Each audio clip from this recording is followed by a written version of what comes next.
Welcome back. So AFib is a common issue affecting millions of Americans, and September is AFib Awareness Month. So here to break it down and explain the disease is Dr. Stan Weiner with the Lewis and Peaches Owen Heart Hospital. Good morning. Good morning. Good morning. Okay. Good morning. Pleasure to be here. Oh, we're happy to have Yes. you. So first and foremost, explain what AFib actually is.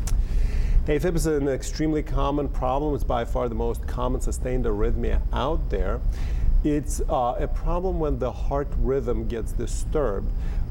It typically makes people feel very poorly, and the problem is when the heart is out of rhythm, it doesn't function very efficiently. It's like a car engine. It doesn't matter whether you have 6 cylinders, 8 cylinders, 12 cylinders. When they're not firing at the right time, everything feels like going uphill. Got it. That's a good analogy. I like that. That's we tend to deal with that quite a bit. Very common problem. People come in feeling very poorly, just not enough energy, palpitations, not feeling well. Got it. Would that affect their breathing any? It's a common problem. People tend to come in with a lot of shortness of breath, and they have thorough tests. The lungs are fine, everything else is fine, their heart is normal, but the irregular heartbeat does cause a lot of shortness of breath.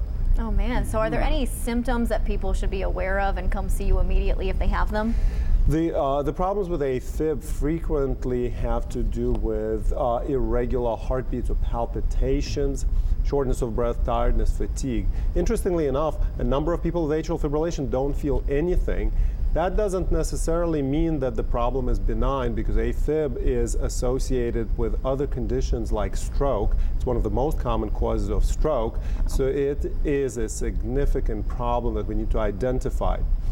It's not that dissimilar from cancer. It tends to progress over time. It gets worse over time, so it's a lot easier to treat it at early stages than at late stages. We like to identify these people early.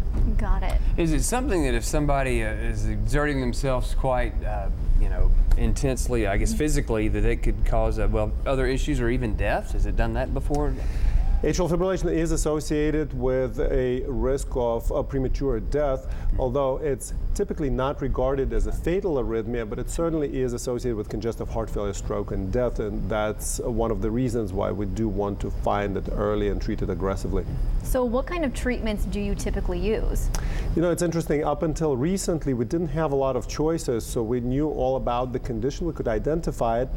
But then other than a few different medications, we didn't really have any options. That has changed quite dramatically over the last decade. Well, that's good news. We have great number of tools in our armamentarium. We have options with medications. We have options with different types of procedures that are typically minimally invasive procedures where we go and either burn out the scar tissue that's causing atrial fibrillation. That's a procedure called an ablation.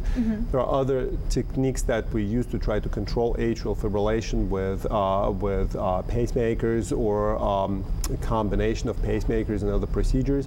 Sometimes we do a number of procedures to control the risk of stroke associated with atrial fibrillation.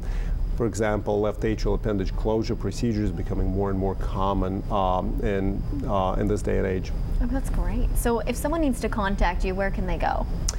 Typically, we see quite a few patients at the Lewis and Peaches Owen Heart Hospital. We have the dedicated arrhythmia center where there's a group of people that deal with this type of a problem specifically.